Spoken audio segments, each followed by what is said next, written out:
Hey, welcome everybody. This is John Paul Mendoza, Dr. Speed Selling. This is the Raging Verbalist number 128. For those of you who are keeping track, that means you have to start figuring out better ways to count digits. And just for those of you who have never been here before, just smash that like button, leave a positive comment, subscribe, do all those kinds of things. Also, you can catch us on Facebook on the Position to Win book page, so you can do that. And now let me introduce because of course I don't have this set properly. Yeah, right, sure, huh?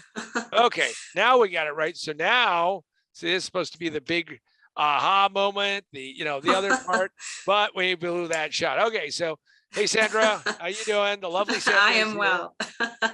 How are you? Good. Besides technology and stuff.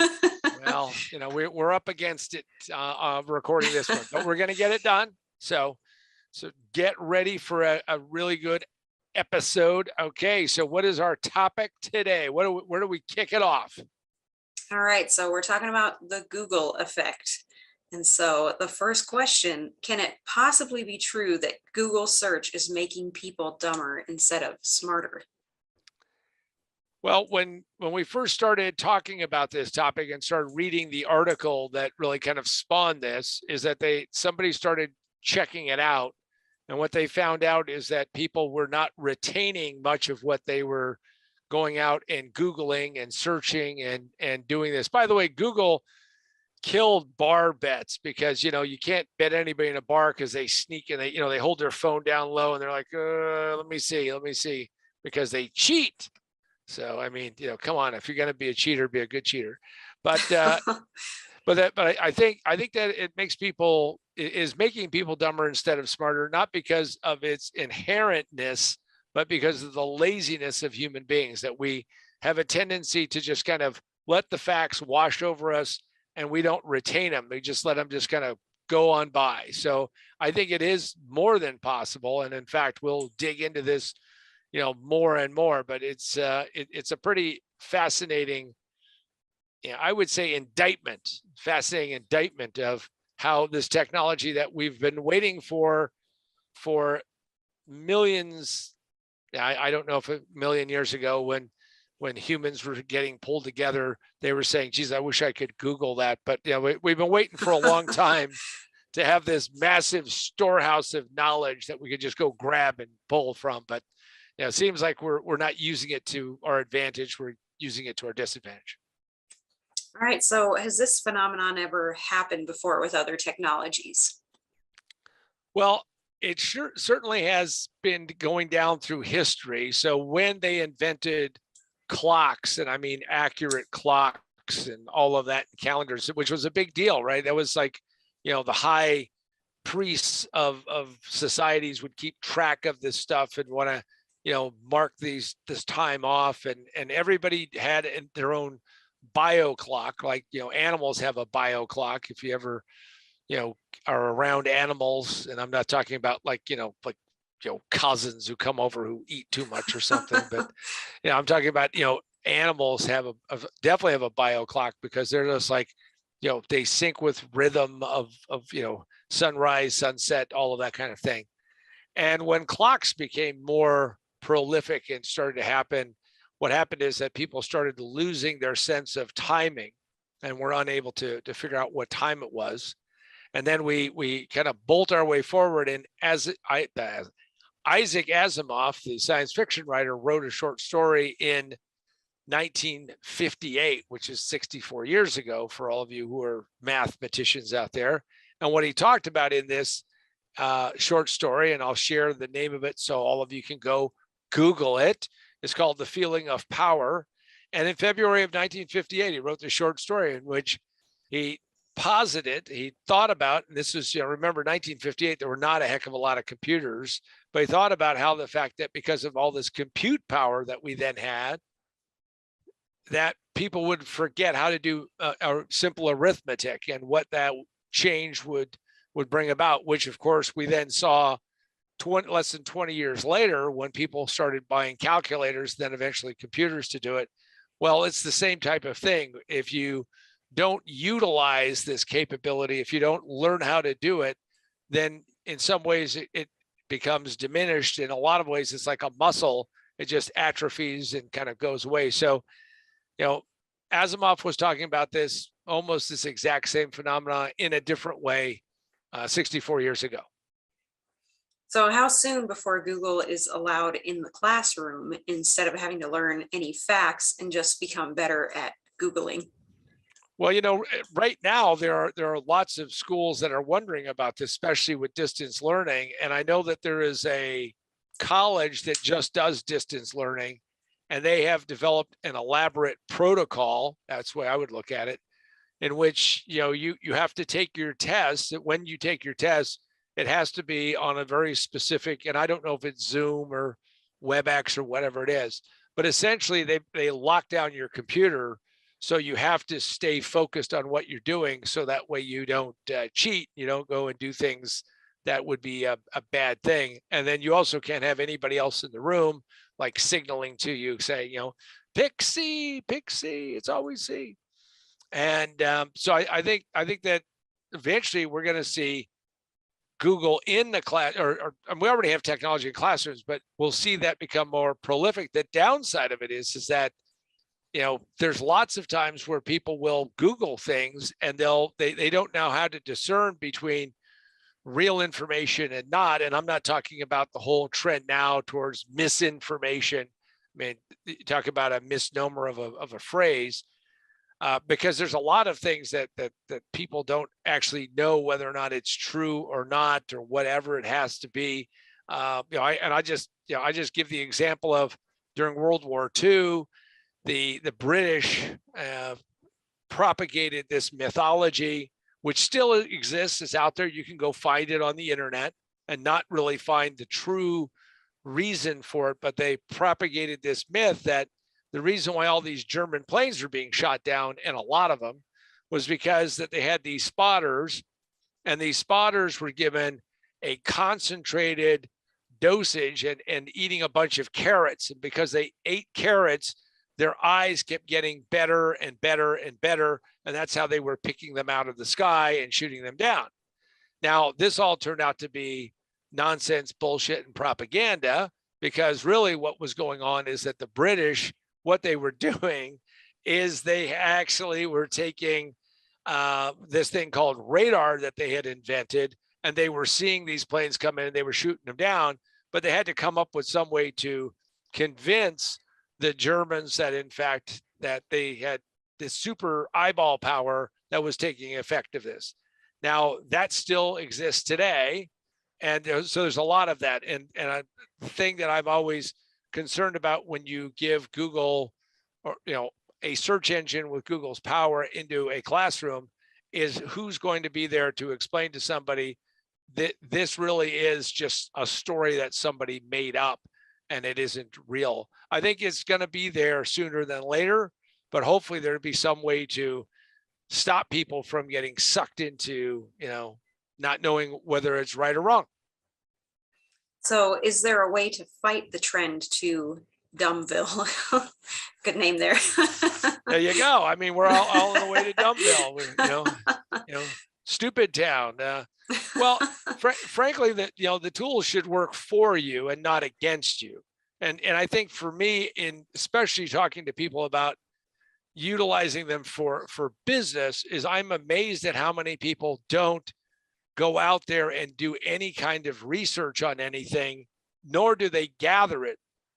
It's fascinating to watch somebody who says, wow, I saw this really interesting website, but I can't remember what it was. And they just kind of lose sight of it instead of capturing it. So if you're not going to go to Dumbville, what you want to do is you want to make sure that you capture these things. And then the other thing is you also need to know your limitations. So we had an event in Vegas a couple of years ago, and one of the people who signed up for it called me up and said, I can't really come because my wife is having internal issues, turned out to be a gallbladder, and I can't leave her.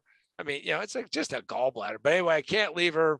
And I said, well, bring her on out. And well, how hard could it be? And what we'll do is we'll watch a bunch of YouTube videos about how to take care of a gallbladder and we could just take care of it there as like a bonus or something. And he thought it was pretty funny. She didn't see the humor in it.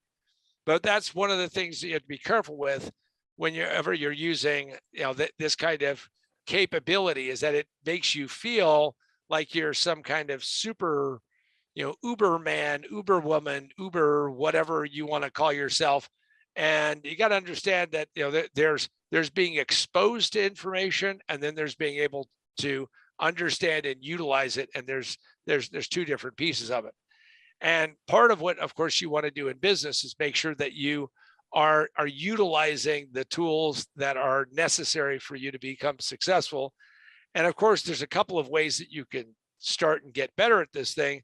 And I'm going to share with you I think, a very good and beneficial couple of resources.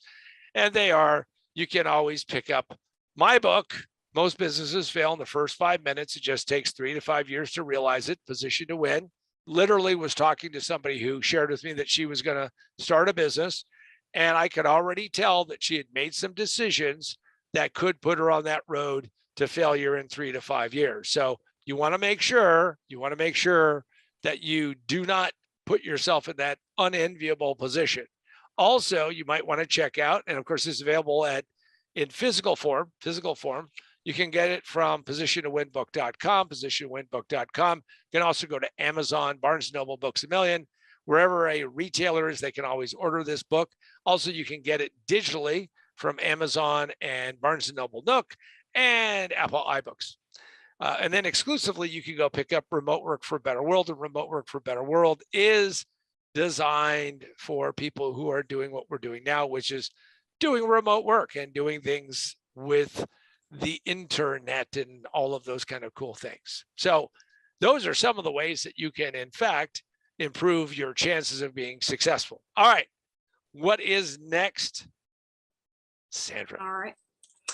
So should there be classes on how to appropriately use the massive knowledge storehouse that is Google?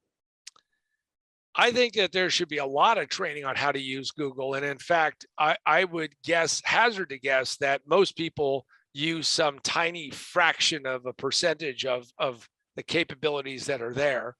And to me, that is one of the saddest things about it, is that, people will not, in fact, learn how to use the tools that are there and at their very fingertips. And if you learn how to use them appropriately and use them correctly, you would get so much more out of it. You would learn so many more things. And in fact, improve. If knowledge is power, you would improve your power and what you can do and what you can't do.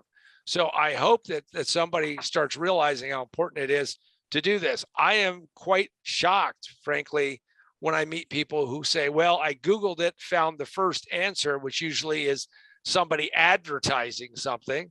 And no, I'm not against advertisers, because I've lived my life by helping people learn how to do that better. But what you want to do is you want to know how much information you can really get, how deep you can go. So I would wholeheartedly recommend that you learn how to become a better researcher. And I am surprised that we don't have those kind of classes going on a regular basis, because if we did, what you would find out is that people would become smarter instead of dumber because of it. So should there be a warning label every time you Google something that you may be slipping an IQ point or two? Well, I think that there should be some level of warning, because I can tell you that some people go in and they read something on Wikipedia, and yes, I go onto Wikipedia and I read things, and yes, it's great that it is sourced by community. A person that I went to school with, I saw her Wikipedia entry, I guess is the right way to say it. And, I guess she lopped off about 10 years off of her age there. So, she definitely looked pretty big for her supposed chronological age.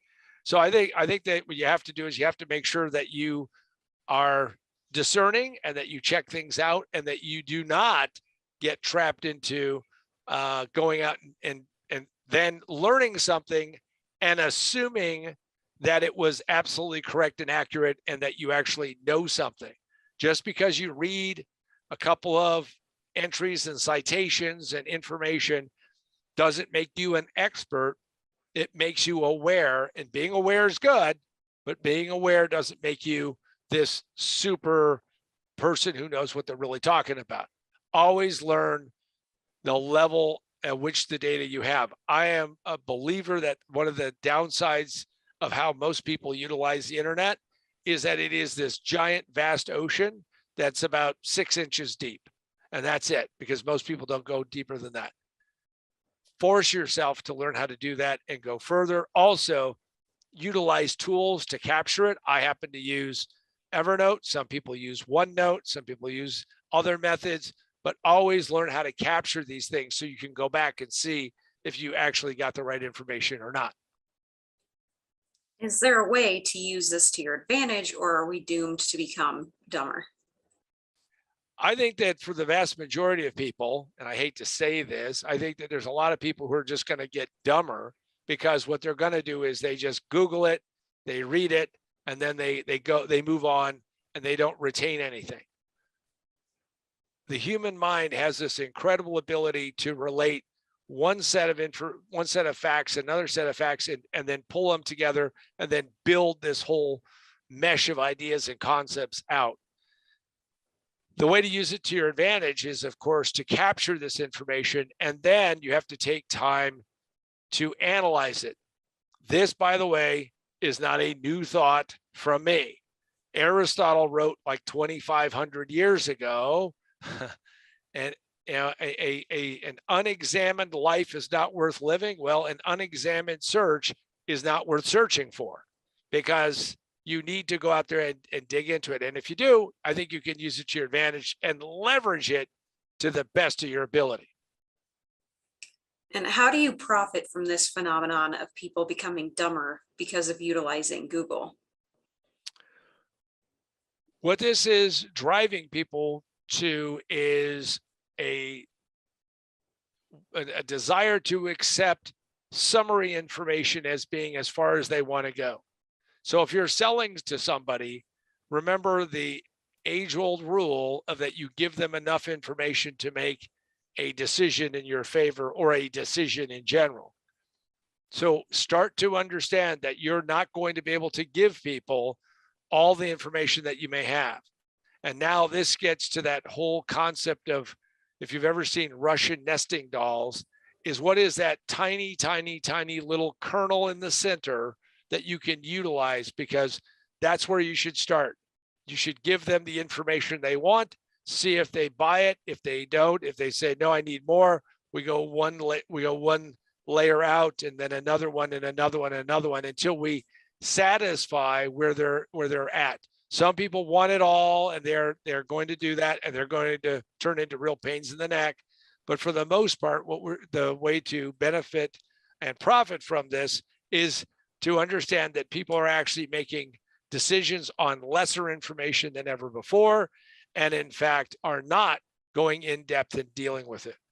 See, I believe that the sad part about this whole idea or this whole topic is that we now sit at the edge of this massive, vast ocean, that we walk around with what is, frankly, a supercomputer in our hands, and that we walk around with this and we can gain so much information and so much insight, and yet we don't force ourselves, we don't drive ourselves, we don't push ourselves to learning more and expanding and learning more and expanding and learning more and expanding.